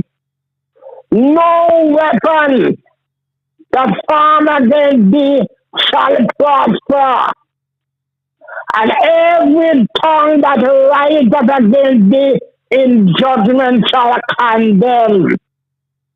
Mr. Patrick, no weapon that form against you, Mr. Patrick, shall prosper. And every tongue, Mr. Patrick,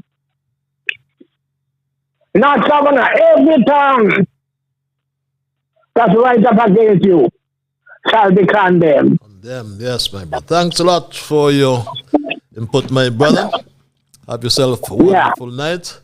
As we wind down tonight's programming, I'll take a few more calls. Thanks a lot, the Bible man. I'll take a few more calls. Let's go back to the lines. I'm going to guide you at this time more so than before. All right, the rules of brevity. I allow you to talk, make your points, but let's, as we wind down, take as many calls as possible. Caller, you're live. Mr. Liburd, good night. Good night, my brother. And how about love, Mr. The Honorable? I am peaceful. Yourself? Well, I am blessed. I just want to get something straight from off of my chest. Mm-hmm. I was dismayed of a female caller that calling to this, my Prime Minister, the Honorable Timothy Harris, about throwing egg into his face. We cannot go Guyana and make them start a statement on no radio show. And you should have put her in a place right away. This is thinkers, and thinkers people that will not tolerate those sort of nonsense. But that's your opinion. No, Mr. Liburd. No, make your other point. I'm running out of time. I'm going to make my point. I'm going to make the other point. You made a point. There was a gentleman used to call in on the program, and you asked him a question about his father. Is not his grandfather. Yes, that was about 6 years ago. Yeah, he stopped.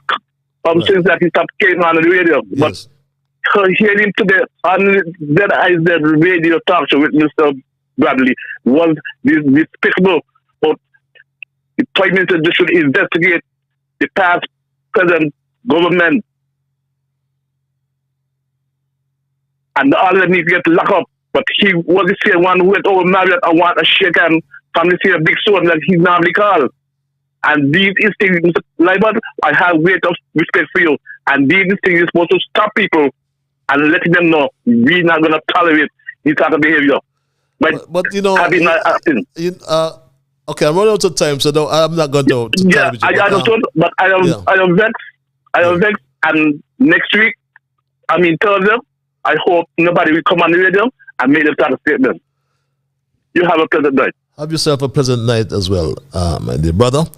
You know, if you read the Bible and you really read about in those Middle Eastern countries and others, a big stone is very important, you know.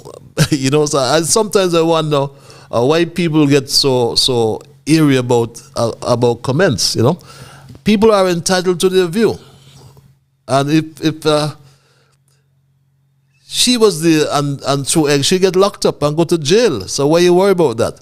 But this email reads, hope all is well with you, despite the threats, Mr. Liburd. I am listening to your program with interest. Dr. Harris doesn't expect any greetings from neither the government nor opposition in the House of Assembly. I watched the last sitting and a knife could have cut through the atmosphere. Dr. Harris is facing the enemies on both sides, but he can handle it for the length of time he is in the House, continue to educate us, and continue to be peaceful, reads that email. Let's take this other email before we wind down tonight. Patches, are these trips and traveling that the government is doing, are they sponsored? I was listening to the Prime Minister's favorite radio station today, and the Nuts Lady called in and asked several questions, like how come the government is doing so much traveling since they got in, and how come they're going with so many people.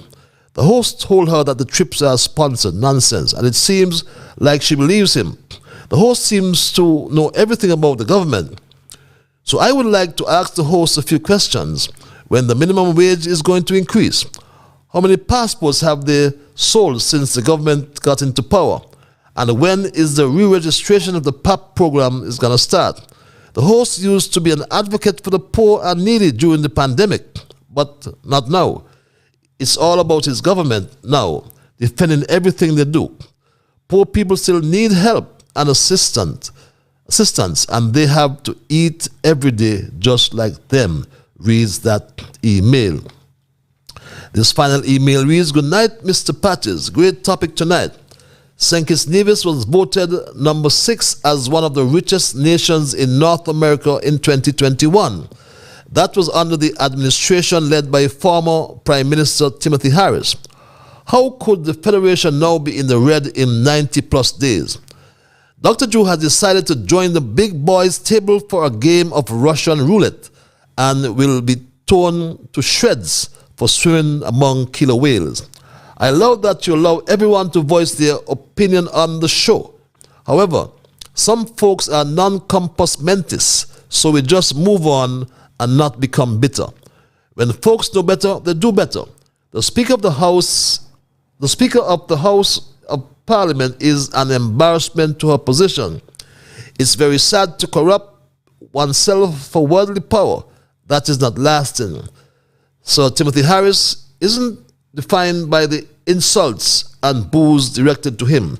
Keep doing a good job. Don't ever apologize for your views. Stay strong. Reads that email. And those are the emails for tonight. I think I had a caller holding. Caller, thank you for holding your live. Hello, caller? I want to ask the caller who used to wave his wife for the dead. What? I don't believe this. I really don't believe that. Is that coming from somebody who is sane? That's so sad. I hope that's not the voice called CC. But that's sad. That's not allowed. This is what is not allowed. But my Straight Dog family, on that note, I'm afraid we have to end it. Or I'll perhaps take this and make this my final call for tonight. Caller, you are live. Hello, caller. Hello, caller. Patches, good night.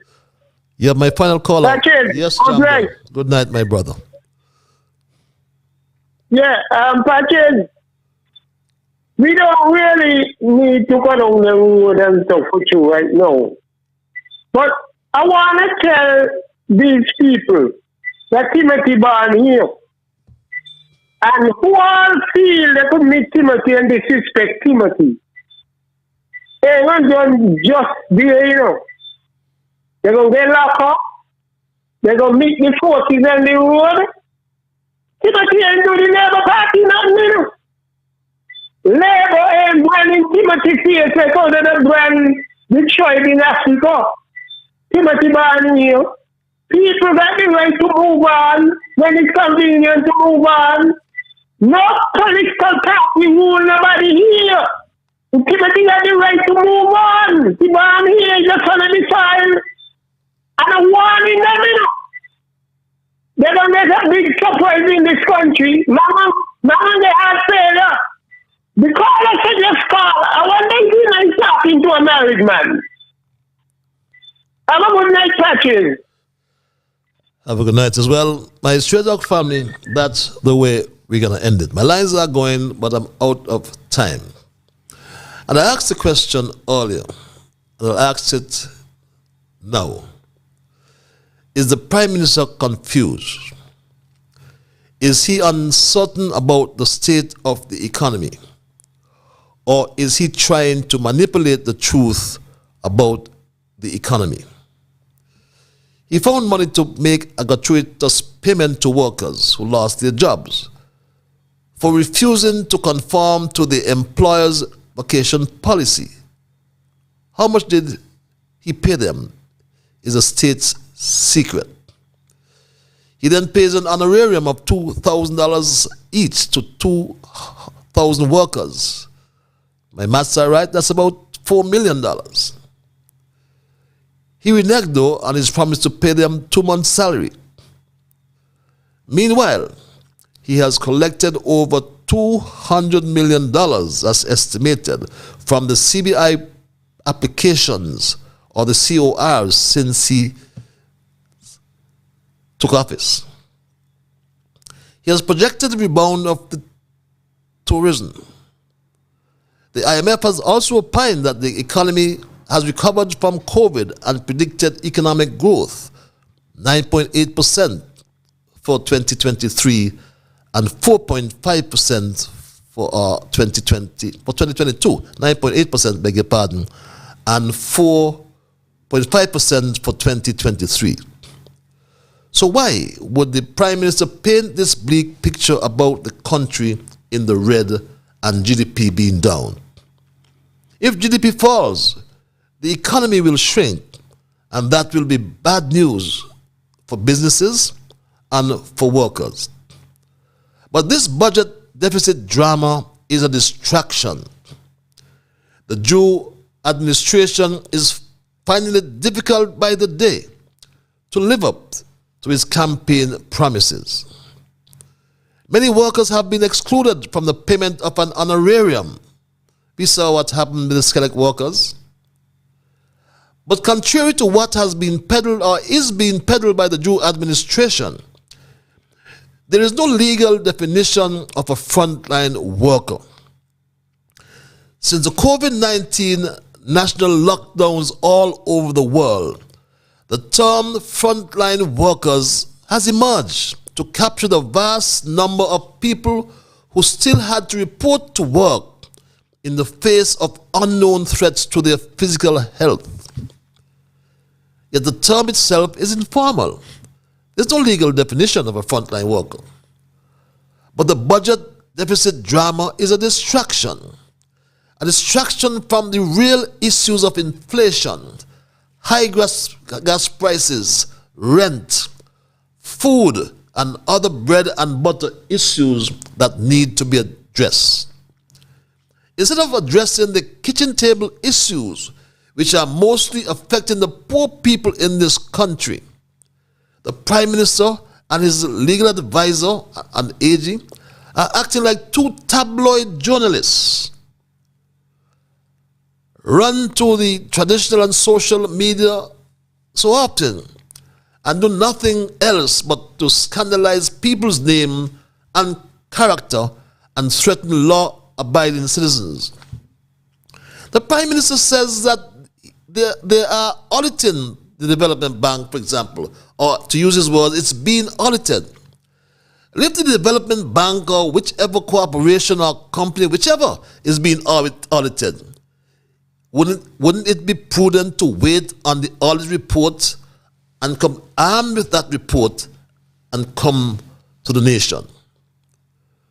But, as I said, this budget deficit drama is a distraction from the many campaign promises to the people. But Christmas is here. And while on the campaign trail, they promise a triple salary under new Labour administration. They promise to increase the minimum wage to $500 and to reduce VAT to 13%. They promised as well to raise PAP to $1,500, and the people are waiting. People want to hear about the CBI dividends that they promised as well.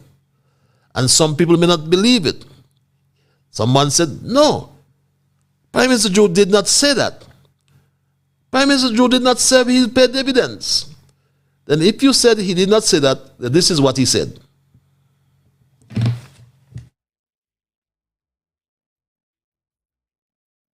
And Nevis, who contributes to social security, shall each year receive 2 6-month dividend payments from the proceeds derived from the CBI program. That's a promise you will never be able to keep, but we'll wait. And before I leave, I must speak again about the Parliament. The Parliament used a 19th century rule to make a decision in our country in the 21st century to shut down a representative of the people in the people's house. And that to me was saddening. My Straight Dog family, Parliament is the platform or an institution of information. And it should serve as a primary body of information related to the issues of governance, the functioning of the affairs of the country, and matters of foreign policy. The people have sent their representatives to Parliament, and they had a right to hear the facts about the budget. That ruling was made, and the ruling will go down in history as one of taking the colonial masters' bidding. The budget deficit drama is a distraction, and that's the way I will end tonight. That's my story, and I'm not going to change it. I want to thank Almighty God for guiding our conversation tonight. And as always, I want to thank you, the callers, the emailers, those of you on social media and on Win FM radio. Thank Trent and Jamster, who's ever there in the house. Remember, all of you are the ones who make Straight Talk. So do like Douglas. Drink your coffee and cock your foot. Until we connect on Thursday for another edition of Straight Talk, be good to yourselves and to all whom you meet. Remember, whatever your mind conceive, that you will achieve. But first of all, you gotta believe. So when you wake in the morning, thank God for the morning light. Thank Him for taking you through the night. And my Straight Talk family, keep moving on. Bye-bye until we connect on Thursday.